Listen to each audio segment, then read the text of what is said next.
Hi everyone. तो कैसे आप सभी? आई होप आप सभी स्टूडेंट ठीक होंगे। तो मैं विवेक आपका फिर से स्वागत करता हूँ आपके परिवार कॉलेज अपडेट्स में। तो देखिए, आज हम डिस्कस करेंगे फर्स्ट सेमेस्टर का बीकॉम ऑनर्स का सिलेबस, जो कि 2023 बैच वालों के लिए जिन्होंने इस साल सोल में सोल में फर्स्ट ईयर फर्स्ट सेमेस्टर में एडमिशन लिया है। तो ज़रा देख लेते हैं। तो डिसिप्लिन में आपको 3 सब्जेक्ट मिलेंगे। पहला आपका मैनेजमेंट प्रिंसिपल्स एंड एप्लीकेशन, दूसरा आपका बिजनेस लॉ, तीसरा आपका फाइनेंशियल अकाउंटिंग। ये तीनों सब्जेक्ट आपका जो इसका पेपर आएगा हिंदी और इंग्लिश दोनों लैंग्वेज में आएगा। ठीक है, तो ये चीज़ भी मैं क्लियर करके चलूँगा।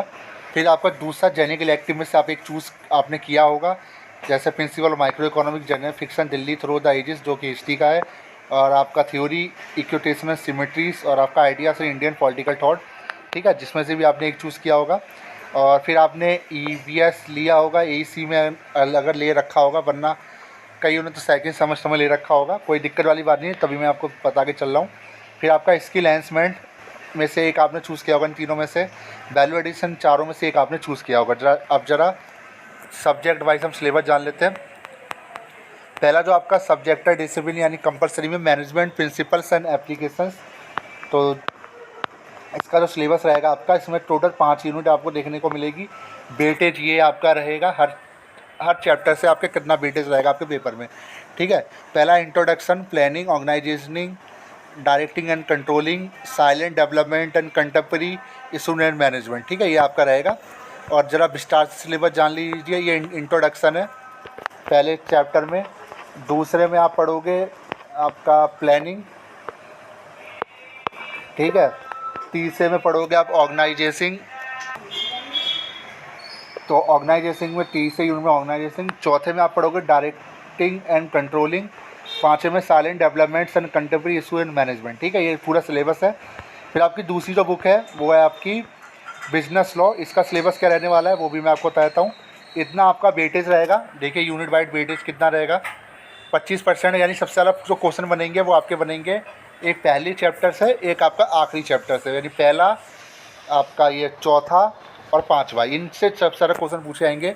The Indian contract act 1872, discharge of contract remedies for breaches, introduction to special contract, the sale of good act 1930, the limited liability partnership act 2008। ठीक है, बाकी ये विस्तार से है, आप देख सकते हो। ठीक है, ये 5 तक आपका पूरा यूनिट रहने वाला है। फिर नेक्स्ट है आपका तीसरा आपका फाइनेंशियल अकाउंटिंग। इसका ज़रा सिलेबस देख लेते हैं और कितना वेटेज रहेगा। तो पहली यूनिट से जो वेटेज आपका रहेगा 15% का रहेगा, दूसरी से 20 का, तीसरी से 20 का, 25 का, फिर 20 का। टोटल 5 यूनिट है और ये इसका सिलेबस है, आप नोट कर सकते हो। ठीक है, और ये थोड़ा विस्तार से है। ठीक है, पहली यूनिट यानी चैप्टर आप बोल सकते हो। ठीक है, दूसरी यूनिट, तीसरी यूनिट, चौथी यूनिट, पाँचवीं यूनिट। ठीक है, फिर नेक्स्ट जो आपकी जेनिक इलेक्टिव में से एक आपने चूज़ किया होगा। अगर आपने इकोनॉमिक्स प्रिंसिपल और माइक्रो इकोनॉमिक्स ले रखा होगा तो इसमें से आपको कौन सा ले रहा है वो मैं आपको बता देता हूँ। तो पहला जो रहेगा आपका इंट्रोडक्शन, पहले में आपको इंट्रोडक्शन रहेगा। दूसरे में आपका कंज्यूमर थ्योरी, तीसरे में production and courts, perfect competition. फिर आपका बस यानी टोटल 4 यूनिट आपको इसमें देखने को मिलेगी इस सब्जेक्ट से। फिर नेक्स्ट जेनिक इलेक्टिव का इंग्लिश जेनियर फिक्शन का जरा देख लेते हैं। यूनिट 1 का आपका author Conan Doyle, the sign of four. Unit 2 में से आपका कासिगो। ठीक है, मतलब कुल मिला के पोएम्स है सारी आपकी बुक की इंग्लिश की। ठीक है, 3 यूनिट का है। तीसरा जेनिक इलेक्टिव में अगर आपने हिस्ट्री ले रखा होगा, क्योंकि एक ही आप सेलेक्ट करोगे, तो इसका सिलेबस आप नोट कर लीजिए। ठीक है, ancient Delhi and adjoining sites, जिसमें आपका इंद्रप्रस्थ रहेगा, अशोका एडिक्ट्स रहेगा, महरौली आयरन पिलर रहेगा, लाल कोट रहेगा।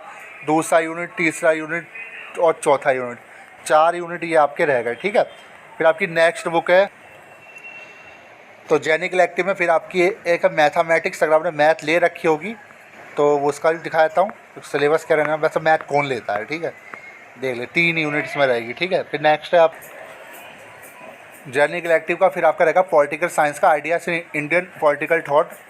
इसमें टोटल आपकी 7 यूनिट इसमें आपको देखने को मिलेगी। ठीक है, तो ज़रा देख लेते हैं। धर्मा एंड दंड कौटिल्य, ये सारा रहेगा, नोट कर लीजिए। ठीक है, आप खुद कर सकते हो।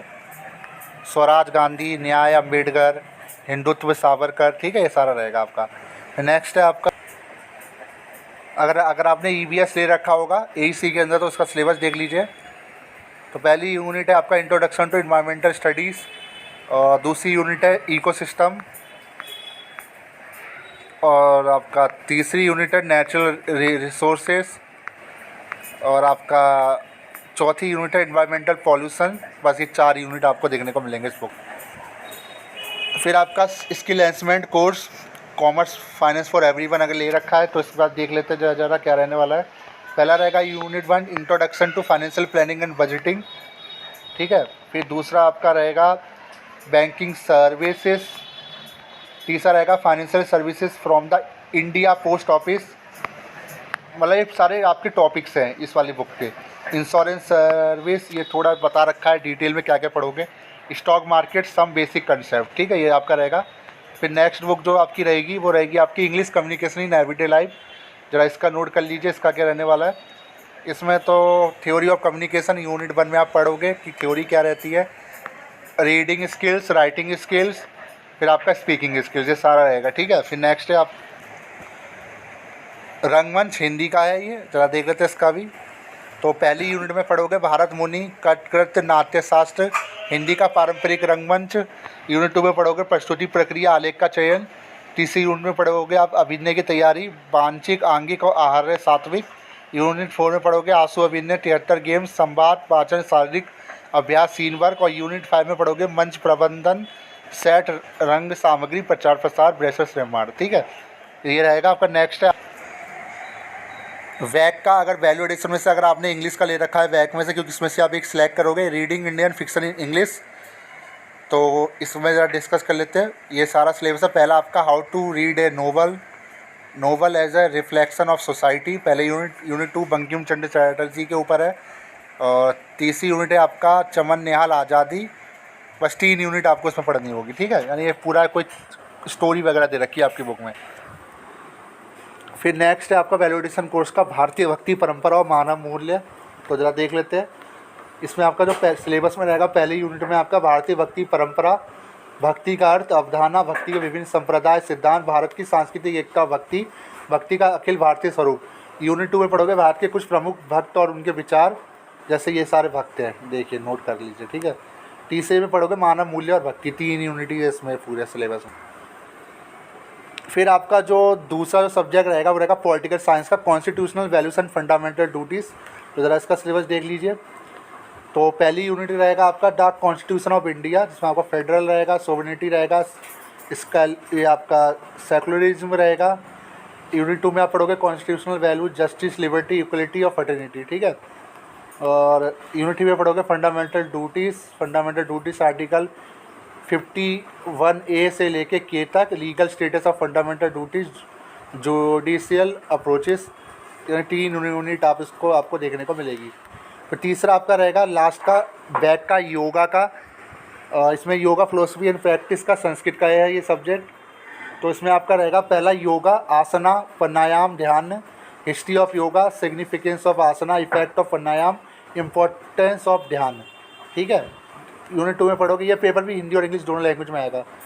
पतंजलि योगा सूत्र चक्रा, ये सारा सिलेबस रहेगा इसमें। पतंजलि योगा सूत्र समरी, फर्स्ट सूत्र, सेकंड सूत्र, चक्रास, ठीक है। फिर तीसरी यूनिट पढ़ोगे अंडरस्टैंडिंग आसना प्राणायाम। तो ये मैंने सिलेबस बता दिया वैल्यू एडिशन का भी। तो ये जो वीडियो थी ये बीकॉम ऑनर्स फर्स्ट सेमेस्टर के लिए थी। Thank you so much.